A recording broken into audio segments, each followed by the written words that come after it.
Senhor. A Bíblia diz em 2 Coríntios, capítulo 13, verso 14, diz assim a palavra do Senhor: A graça do Senhor Jesus Cristo e o amor de Deus e a comunhão do Espírito Santo sejam com todos vocês. Para mim, o ministério sempre foi a prioridade número 1. Deus ensinava-me a pastorear, e essa aventura era como sair em busca de diamantes. Passava pelo fogo e pela água. Houve momentos em que tive de encarar a morte, e por momentos eu caía na armadilha do orgulho. Pensava que podia trabalhar por meus próprios meios. Estava equivocado. O ministério era de Deus. Seus também eram o sonho e o propósito. Eu era só um administrador do que era dele, mas ao mesmo tempo necessitava de outros administradores, pois entendi que o ministério era um trabalho em equipe. Pastorear era trabalhar em equipe com Deus e com os membros da igreja. Depois de graduar-me na escola do deserto, Deus instruiu-me na escola do ministério. Depois de um mês de ter desmaiado, Deus rompeu alguns métodos que utilizava na igreja. Eu passava dias inteiros deitado em meu apartamento. Decidi não abandonar o ministério jamais. O missionário John Houston e a pastora Choi dirigiam a igreja. Eu me dava conta de que as necessidades das pessoas não eram totalmente supridas. A Coreia era um país pobre e os membros faziam tudo o que podiam para manter em dia as finanças da igreja. Descobri que era de vital importância motivar os novos convertidos e torná-los participantes do ministério, mas não sabia como fazê-lo. Eu descansava e não sabia o que deveria fazer. Sentia-me esgotado física e mentalmente. Parecia ser um adorno a mais na casa, pois passava dias inteiros na cama. A advertência foi clara. Não deveria sair sozinho do apartamento, porque poderia voltar a desmaiar. Foram dias de muita angústia e dor. Dormia e orava e pedia a Deus uma saída. No entanto, aqueles dias serviram-me para aprofundar meu conhecimento sobre a Bíblia. Deus preparava-me para me usar de uma forma mais poderosa. Deus deu-me a primeira matéria para estudar. Tratava-se de cura e Espírito Santo. Nunca havia pregado sem a certeza da cura de Deus. Além disso, tinha visto muitos milagres de cura, mas não tinha fé suficiente para curar minha doença. Descobri que meu fundamento bíblico sobre a cura era insuficiente e que uma comunhão íntima com o Espírito Santo era de vital importância. O estudo sobre esses dois temas levou-me a escrever 2 livros. O título do primeiro livro foi Jesus Cristo, meu curador, e o segundo, Espírito Santo. Um estudo profundo sobre esses temas fez que tanto minha fé quanto meu conhecimento crescessem, e tive o privilégio de conhecer mais intimamente a terceira pessoa da Trindade. Tinha ouvido falar de que, como cristãos, temos o dever de ter comunhão com Deus Pai e Deus Filho, mas nunca tinha ouvido falar de que devíamos ter comunhão com o Espírito Santo, o que é possível. Aprendi que comunhão implicava uma relação mais profunda que uma simples amizade. Segundo o dicionário, comunhão significa relação íntima, fundamentada em um profundo e mútuo entendimento, ato de compartilhar com alguém pensamentos e emoções. Deus enfatizou a importância de desenvolver uma comunhão íntima com o Espírito Santo, em outras palavras, falar com ele sobre minhas ideias, meus pensamentos, minhas inquietudes e minhas emoções. O Senhor disse: pense no matrimônio. Quando um casal contrai matrimônio, a mulher começa a viver na casa do esposo e o esposo não se separa dela. O homem nunca trata sua mulher como um adorno ou um objeto, mas sim compartilha sua vida de uma forma íntima.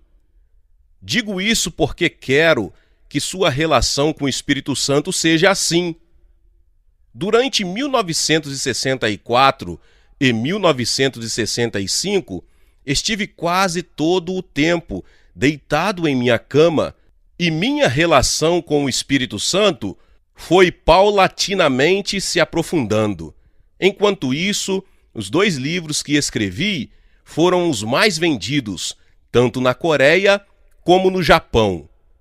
Mas esse estudo foi apenas a abertura do que Deus tinha preparado. A essência do que Deus procurava ensinar-me por meio de tudo isso era que devia delegar a alguém grande parte de meu trabalho. Comecei a meditar sobre como poderia dirigir sabiamente a igreja. Como posso pastorear tanta gente? A igreja continua crescendo. Perguntei ao Espírito Santo em um tempo de comunhão íntima: Senhor, que tenho de fazer e como? Deixe ir meu povo para que ele cresça. Fiquei perplexo. Não sabia o que fazer. O que significariam essas palavras? Repentinamente, veio outra voz que me dizia: deixe ir meu povo do reino de Yangshō. Deixe que ele cresça. Sim, Senhor, mas o que queres dizer quando dizes que devo deixá-lo ir para que cresça? Deixe que ele aprenda a caminhar por si mesmo. Ajude-o para que entre no ministério. Essas palavras levaram-me ao estudo bíblico. Abri a carta de Paulo à igreja de Éfeso e recebi uma forte inspiração. Efésios 4:11 diz: ele designou alguns para apóstolos, outros para profetas, outros para evangelistas e outros para pastores e mestres. E continuava no versículo seguinte, indicando que os servos de Deus, apóstolos, profetas, evangelistas, pastores e mestres, haviam sido construídos para aperfeiçoar os santos, os novos convertidos. Isso significava que os novos convertidos podiam desenvolver seu ministério dentro e fora da igreja. Segui a leitura no livro de Atos dos Apóstolos, em Atos capítulo 2, nos versos 46 e 47. Na igreja primitiva, havia 2 tipos de reuniões. Os discípulos reuniam-se no templo e compartilhavam o pão nos lares todos os dias. Diz-se que o número de habitantes da cidade de Jerusalém era de 200.000, enquanto o número de membros da igreja primitiva era de 100.000. Se levarmos em conta que só havia 12 apóstolos, não podemos deixar de nos perguntar: como fizeram para ministrar e supervisionar tanta gente, assim como realizar as visitas aos lares? Impossível! Não resta dúvida de que se reuniam em grupos pequenos nos lares, acompanhado dos 7 diáconos que aparecem em Atos 6. Os novos convertidos visitam lares, ou seja, reuniam-se nas células. Meu paradigma sobre a igreja era o edifício. Jamais imaginei que um lar poderia chegar a ser um centro de adoração. Mas a Bíblia mostra claramente sobre a igreja nos lares. Meditei em minha igreja de forma particular. Nós não realizamos visitas nos lares, só pedíamos às pessoas que se congregassem aos domingos e às quartas-feiras. Descobri que esse havia sido nosso ponto fraco.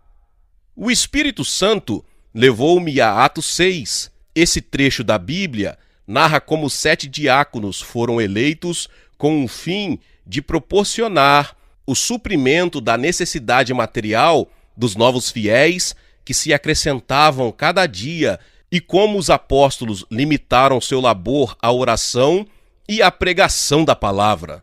Não obstante, depois que Estevão morreu apedrejado, a igreja se dispersou. Como podemos ver no capítulo 8, os mesmos diáconos saíram para pregar a palavra. Nesse caso em particular, Filipe levou o evangelho a Samaria.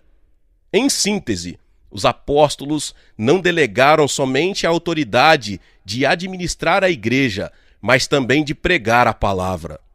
Segundo Atos, no dia de Pentecoste, 3.000 pessoas somaram-se à igreja e no dia seguinte outras 5.000. Havia tão somente 12 apóstolos e depois 7 diáconos. Portanto, cheguei à conclusão de que a única maneira de supervisioná-los era por meio de líderes de células. A igreja tinha uma excelente organização para suprir todas as necessidades de seus membros. Isso é o que eu estava buscando. Falei a meu coração, meu entendimento se abrira, como pôde a igreja primitiva consolidar 3.000 membros no dia de Pentecoste, quando o Espírito Santo veio sobre aqueles que estavam no seu aposento alto. As necessidades não eram supridas pelo templo, e sim nos lares.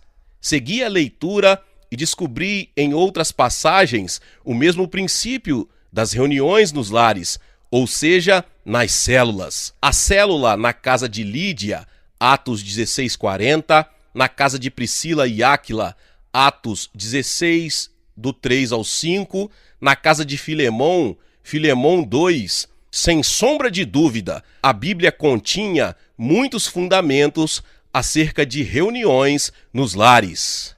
Além do mais, descobri em Êxodo capítulo 18 que Moisés lutava só, julgando o justo e o injusto de cada litígio. O dever de Moisés era estar sentado todo o dia, escutando e julgando o conflito de sua gente. Seu sogro Jetro observou que a carga era muito pesada para ele e ensinou-lhe o princípio de delegar responsabilidades para suprir todas as necessidades do povo. Em Êxodo capítulo 18, nos versos 21 e 22, diz assim a palavra do Senhor: Mas escolha dentre todo o povo homens capazes, tementes a Deus, dignos de confiança e inimigos de ganho desonesto. Estabeleça-os como chefes de 1.000, de 100, de 50 e de 10. Eles estarão sempre à disposição do povo para julgar as questões. Trarão a você apenas as questões difíceis, as mais simples decidirão sozinhos. Isso tornará mais leve o seu fardo, porque eles o dividirão com você. Por meio das Escrituras, descobri que a ação de delegar responsabilidades era da vontade de Deus. Essa ideia passou de minha mente a meu coração em forma de convicção. Se enviasse os diáconos para abrir seus lares e ensinassem a palavra, orassem pelos doentes e se ajudassem mutuamente, desenvolvendo uma comunhão íntima, a igreja cresceria nos lares e o Espírito Santo ficaria muito mais acessível para alcançar os amigos e vizinhos, assim como também motivaria muita gente a frequentar a igreja em reuniões gerais. Esse sistema facilitaria meu trabalho como pastor, sem necessidade de utilizar tempo em assessoria e em visitas a lares. Se tão somente pudesse capacitar líderes novos convertidos, isso facilitaria meu trabalho. Durante 3 semanas, estive planejando como levar a cabo esse novo sistema. Estava consciente de que necessitava da aprovação por parte da junta de diáconos. e era um desafio apresentar esse novo plano. Os diáconos estavam preocupados com minha liderança. O problema era meu estado de saúde. Conseguia levantar-me da cama, mas custava-me parar e manter-me em pé. O médico aconselhou-me o seguinte: seu coração é muito fraco e todo o seu organismo está muito debilitado. Você sofre de nefralgia e minha única recomendação é que você abandone o pastorado. Por acaso, não existe um medicamento para mim? Lamentavelmente, não. Fisicamente, você não tem nenhum problema. Só que vem trabalhando em excesso. Seu problema de coração é por causa do estresse, ou seja, é algo psicológico. A única receita que lhe posso prescrever é que busque um trabalho em que se sinta menos pressionado. As palavras do médico foram como uma sentença de morte com relação a meu ministério. Mas não queria abaixar os braços, porque Deus me havia prometido construir uma igreja, assim como também minha cura, ainda que ela viesse após 10 anos. Busquei confiar em Deus mais do que nas palavras do médico. Eu tinha apenas 28 anos de idade e meu corpo estava debilitado como a de um ancião, mas, igualmente, sentia-me muito entusiasmado. Deus me havia mostrado um novo modelo de organização para que compartilhasse o peso da cruz do ministério com a congregação. Em mim existia uma convicção forte, porque Deus me havia prometido. O obstáculo era que não podia ir como um comandante-geral de exército e ordenar aos novos convertidos que realizassem a tarefa. A congregação ultrapassava 2.400 membros e cada vez que eu devia fazer uma mudança, necessitava da aprovação da junta de diáconos. Pai, este é teu plano. Se isso veio do Senhor, eles têm de aceitá-lo. Um mês depois, reuni a junta de diáconos e descarreguei o que havia em meu coração. Como vocês devem saber, estou doente e é impossível eu aconselhar e visitar os lares. Tampouco posso orar pelos doentes. Comecei a mostrar-lhes, à luz das Escrituras, os princípios de grupos pequenos que Deus me havia revelado. Enfatizei que eles deveriam aprender a pararem por si mesmos e entrar no ministério. Então, apresentei os passos que deveriam dar para realizar as mudanças. Mostrei a função das células e seu sistema baseado na Bíblia. As opiniões não demoraram a chegar. Você tem razão. Apresentou um excelente fundamento bíblico. Creio que isso é de Deus. Nós, porém, não recebemos capacitação para cumprir semelhante tarefa. Além do mais, essa é a razão pela qual lhe pagamos o salário, pastor. Outro diácono afirmou: sou um homem ocupado, tenho muito trabalho a fazer. No pouco tempo que me sobra, aproveito para descansar em privacidade. Eu não poderia dirigir células.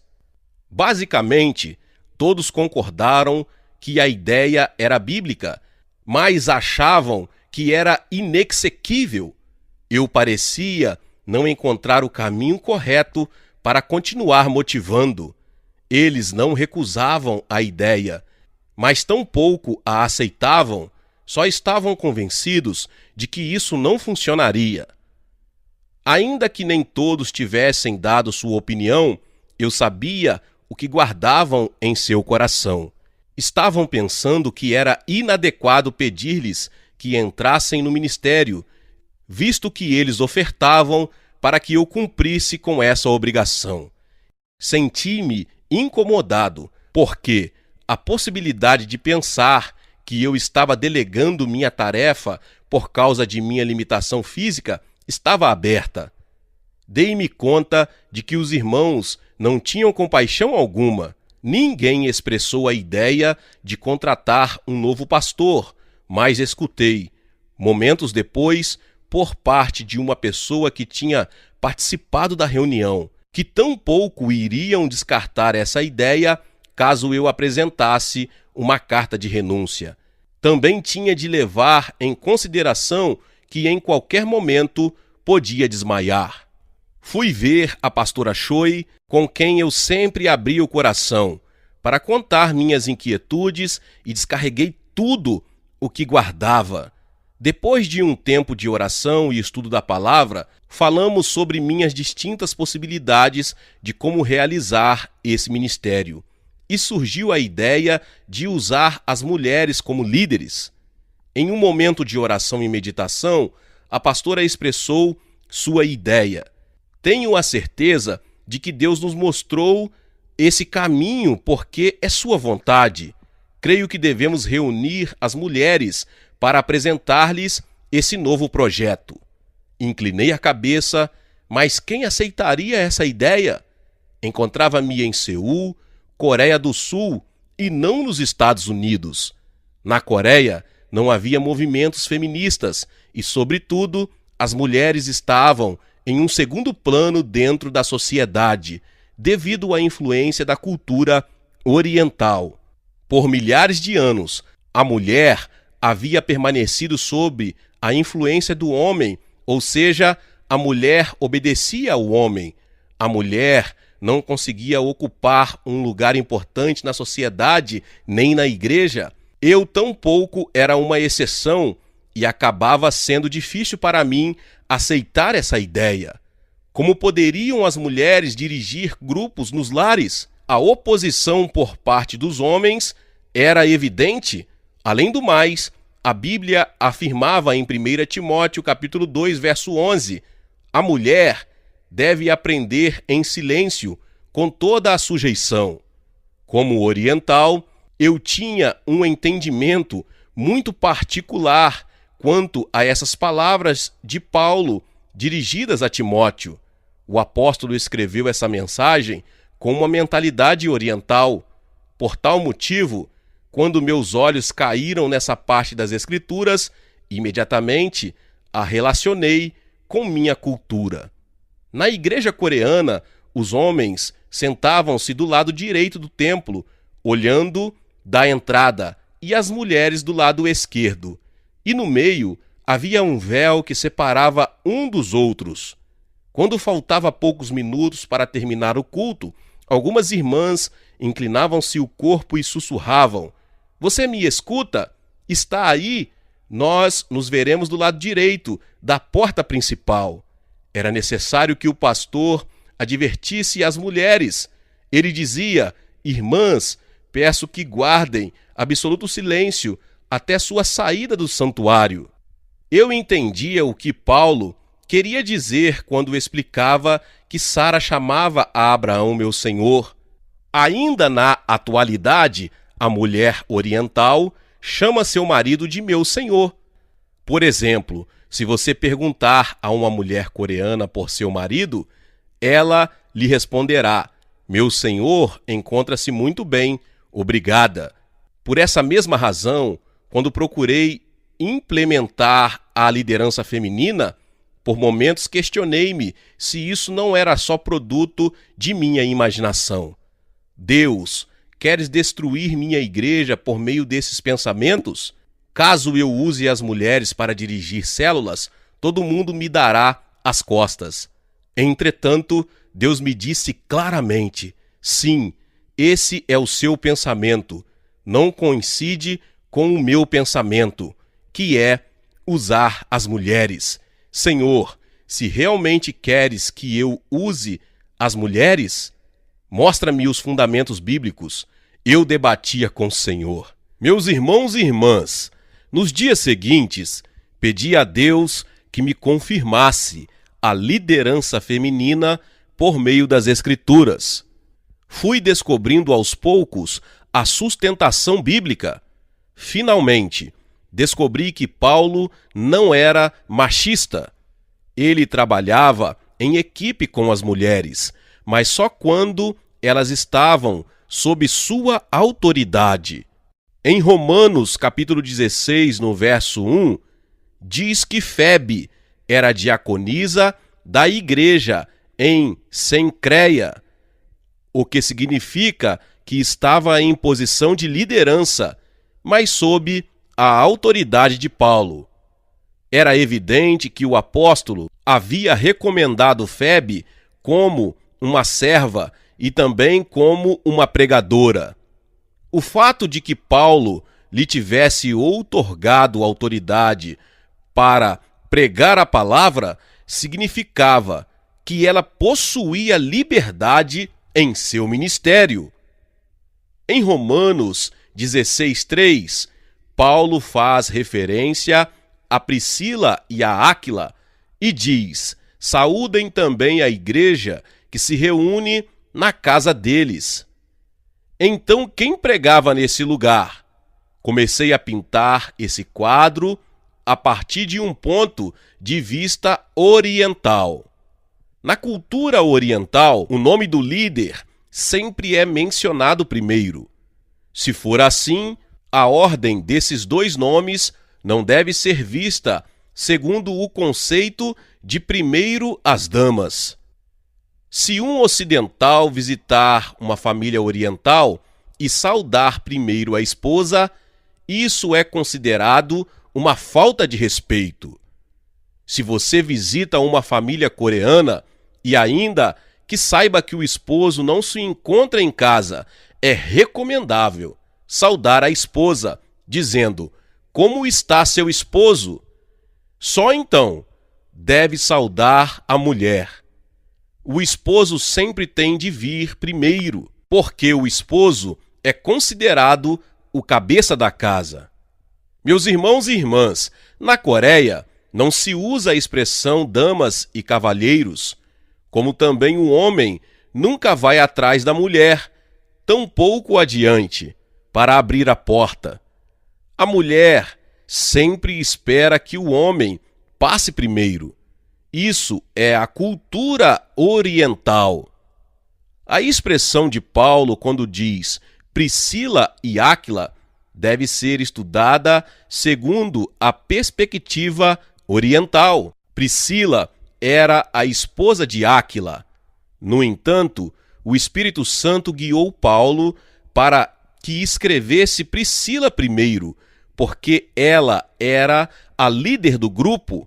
Em outras palavras, Priscila era a pastora e Áquila o assistente, e a autoridade tinha sido delegada por Paulo. Romanos capítulo 16, verso 6 diz: saúdem Maria, que trabalhou arduamente por vocês. Aqui a palavra trabalho significa ministério, e não se refere aos trabalhos de cozinha ou de lavar a roupa. As mulheres que Paulo menciona trabalhavam com ele. Também no versículo 12, vemos Trífena e Trifosa, e todas trabalhavam para o Senhor. No mesmo versículo, o apóstolo também faz menção de Pérside, outra que trabalhou arduamente no Senhor. Como uma pessoa pode chegar a ser serva de Deus? Por meio do testemunho, da oração, do sermão e assim ajudar emocionalmente as pessoas. O fato de que Deus usava as mulheres para a sua glória era claro. A Bíblia aceitava a participação das mulheres na liderança. Isso devia estar sob a autoridade dos apóstolos. Por exemplo, Paulo ensinou que as mulheres deviam profetizar com a cabeça coberta, 1 Coríntios 11:5, porque era vergonhoso não fazer assim. Isso significa que as mulheres tinham liberdade para profetizar e a profecia era uma forma da pregação da palavra, mas deviam cobrir-se como demonstração de que estavam sob a autoridade dos homens. O Senhor continuou ensinando-me, dizendo: Yang Cho, de quem você nasceu? De uma mulher, Senhor. Quem o criou? Uma mulher, Senhor. Quem seguiu meu ministério do começo ao fim e quem supriu minhas necessidades? As mulheres, Senhor. Todas as minhas respostas eram positivas. O Senhor continuou com o ensinamento. Quem permaneceu firme até o momento da minha crucificação? As mulheres, Senhor. Quem veio ungir meu corpo com óleo quando eu estava no sepulcro? Uma mulher, Senhor. Quem foi a primeira pessoa a ver-me depois de minha ressurreição? Uma mulher, Senhor. Depois de ter ressuscitado, a quem eu dei a primeira palavra? A Maria Madalena, uma mulher, Senhor. Em todas as interrogações, você respondeu sim, uma mulher. Por que continua resistindo e teme usar as mulheres? Estive rodeado de mulheres fiéis e amorosas durante toda a minha vida pública. Por que a igreja, meu corpo, não pode ser fortalecida pelas mulheres? Meus irmãos e irmãs, o que eu poderia ter dito? Tão somente admitir e aceitar que envolver as mulheres no ministério era a vontade de Deus. Após ter escutado esse grande ensinamento por parte de Deus, não tardei. As líderes da rede missionária de mulheres, em um dia de domingo, umas 20 mulheres esperavam para ouvir minha apresentação. Expliquei claramente que estava com problemas de saúde e que o propósito de Deus era formar grupos nos lares e usar as mulheres como líderes. Tenho problemas graves de saúde. Vocês devem me ajudar a fortalecer o trabalho do corpo de Cristo. Deus quer usar as mulheres. As mulheres cumpriram um papel fundamental no ministério de Jesus e nunca estiveram ausentes nos momentos mais críticos.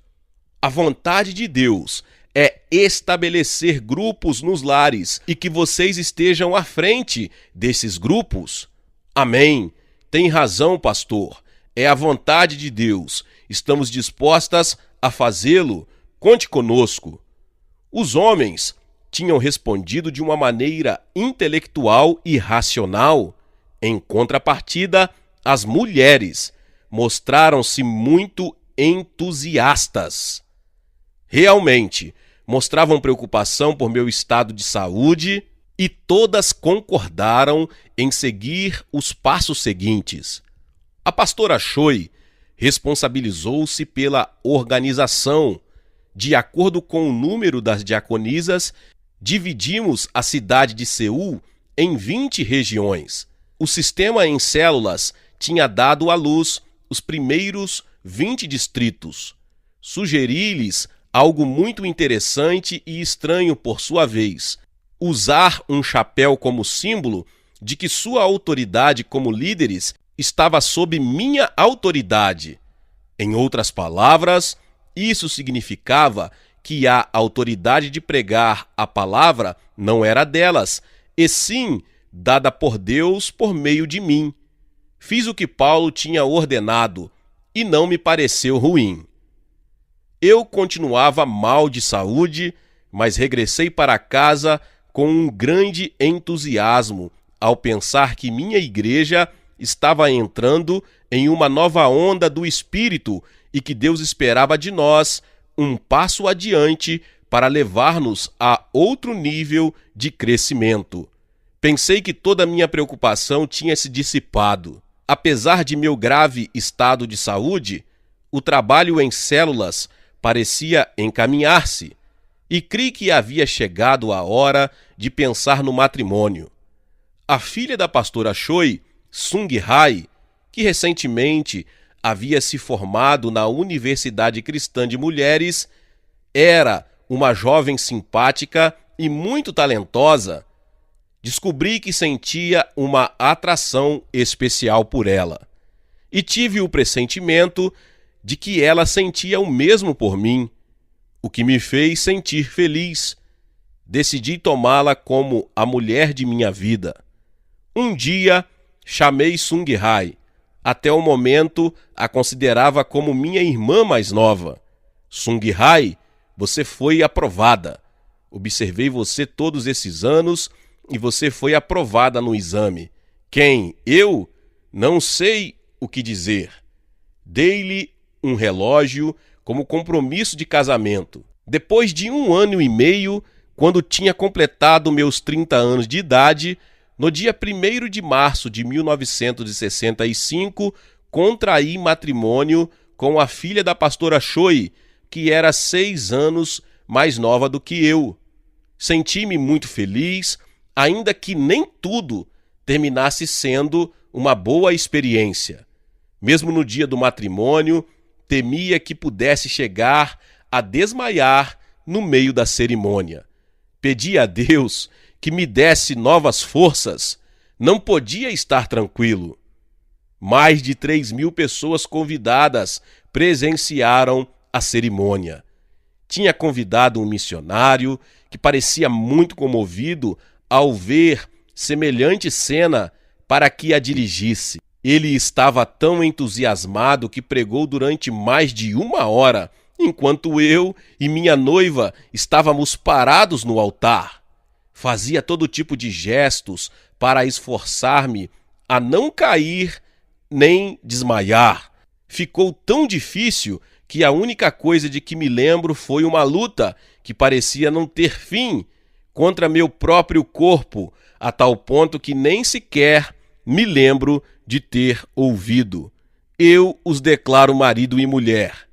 Mesmo na lua de mel, minha esposa passou grande parte do tempo cuidando de minha saúde.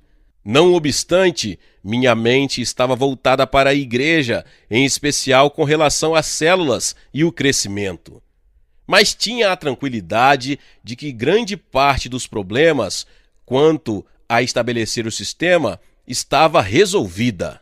Apenas regressei para casa e já tinha a agenda completa de atividades no interior do país durante os 6 meses seguintes, pois nesse momento havia ganhado um reconhecimento nacional por causa do crescimento de minha igreja.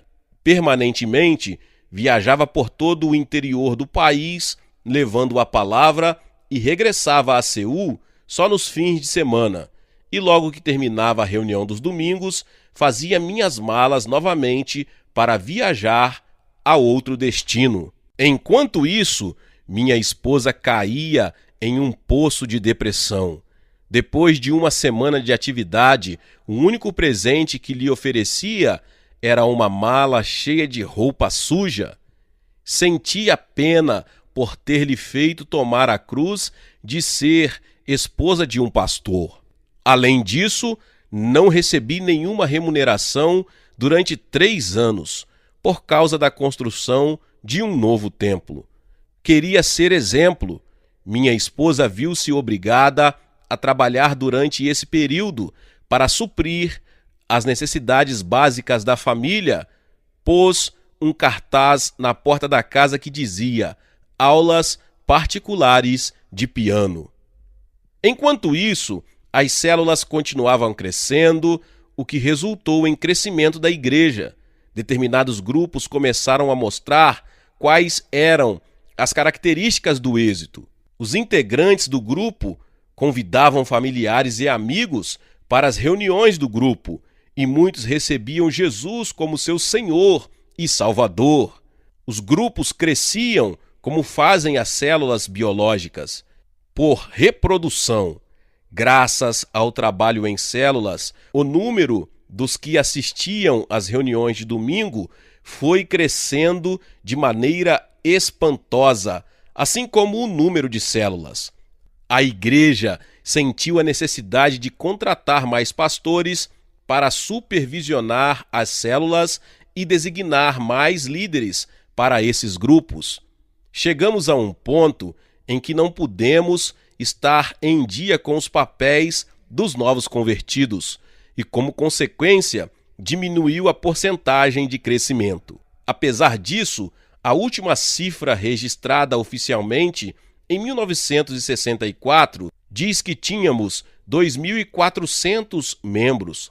Sabíamos que tínhamos crescido muito em razão do trabalho em células, mas não podíamos calcular com exatidão quantos havíamos alcançado com a mensagem. Frequentemente sentia que me encontrava cara a cara com a morte. Orava sempre com as mesmas palavras: Senhor, deixa que este servo possa levar tua palavra uma vez mais.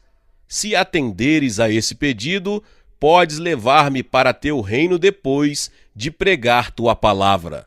Nessas circunstâncias, Deus levava-me às nações. As notícias do crescimento de nossa igreja eram conhecidas por todo o mundo, em especial entre as igrejas das Assembleias de Deus dos Estados Unidos. Foi nesse momento que meus olhos se abriram e pude ver o mundo inteiro em forma de células.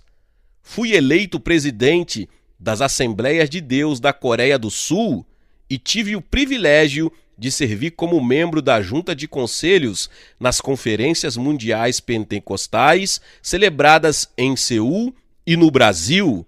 Realizamos um programa de missões e ajudei os missionários para que implantassem o sistema em células em seus respectivos países. A igreja continuou crescendo, mas minha saúde não se mantinha estável. Caía desmaiado quando menos esperava.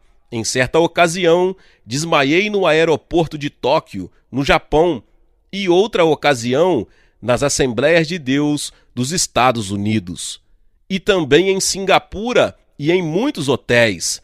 Sentia pena de minha esposa. Eu orava pelos doentes e muitos se curavam.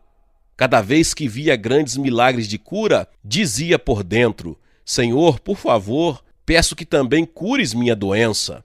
Deus tinha dito, porém, que minha saúde iria melhorar gradualmente até que a cura fosse completa, mas eu tinha de esperar por 10 anos.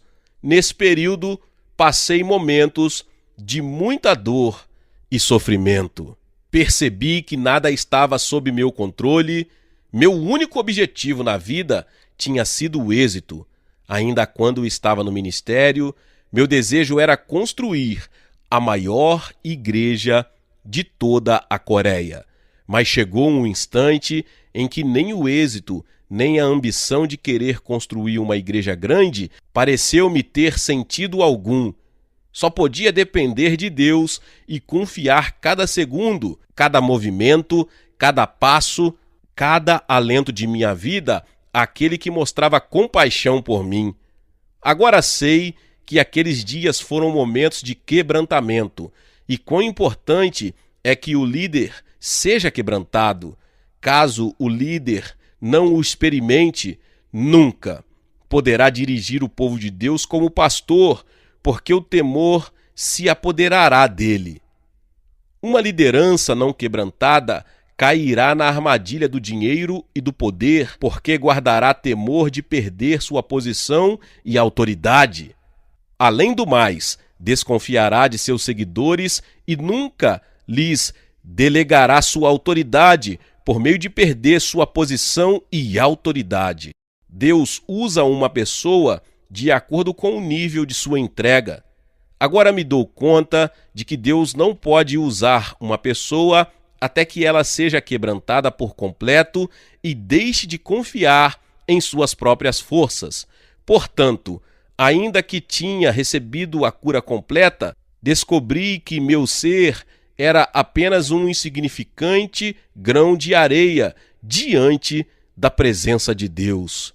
Ao finalizar meus 10 anos de grande sofrimento e dor, Deus revelou-me a visão de construir um novo templo. O projeto seria centralizado na ilha de Ioido, que até o momento era um deserto, e o governo iniciava um plano de exploração e desenvolvimento, e centenas de apartamentos e escritórios governamentais estavam em construção. Conseguimos adquirir o terreno e finalizamos o projeto de construção em 1973. Foi quando, então, se fez notar o grande número de pessoas. No momento em que inauguramos o novo edifício de Ioido, tínhamos 18 mil membros e todos estavam envolvidos em algum grupo pequeno. Todavia, nem todos estiveram de acordo em abandonar o templo de Soedaimon.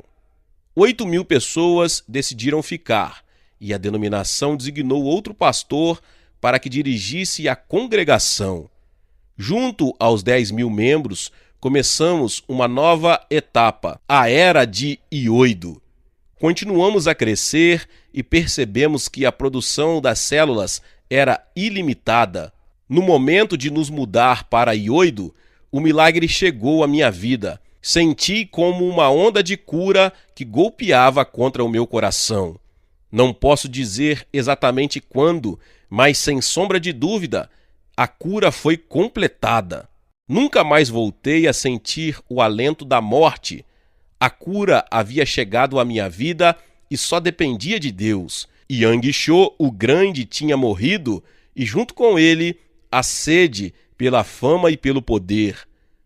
Por meio de minha experiência, posso assegurar-lhe que essas coisas são como a espuma na água, desaparece em um abrir e fechar de olhos. No primeiro ano, chegamos a 3 mil novos convertidos. Continuei motivando os integrantes das células para que pregassem o Evangelho a seus familiares e vizinhos. Eu lhes propus metas e continuei ampliando o raio de ação das células. Cada vez que sonhava com encher o novo templo, Deus o ratificava, o que me motivou mais a continuar clamando pelo crescimento. Alguns anos mais tarde, alcançamos uma média mensal de mais de 3 mil decisões de fé. E eu encerro aqui esta palavra. Glória a Deus, que palavra poderosa! Talvez você chegou aqui pela primeira vez e ainda não é inscrito aqui no canal. Se inscreva aqui no canal, ative o sininho das notificações. Todos os dias são postados vídeos abençoados aqui no canal para te abençoar. Deixe também o seu like e não se esqueça de compartilhar esta palavra com mais pessoas. Meus irmãos e minhas irmãs, nos vemos nos próximos vídeos. Amém.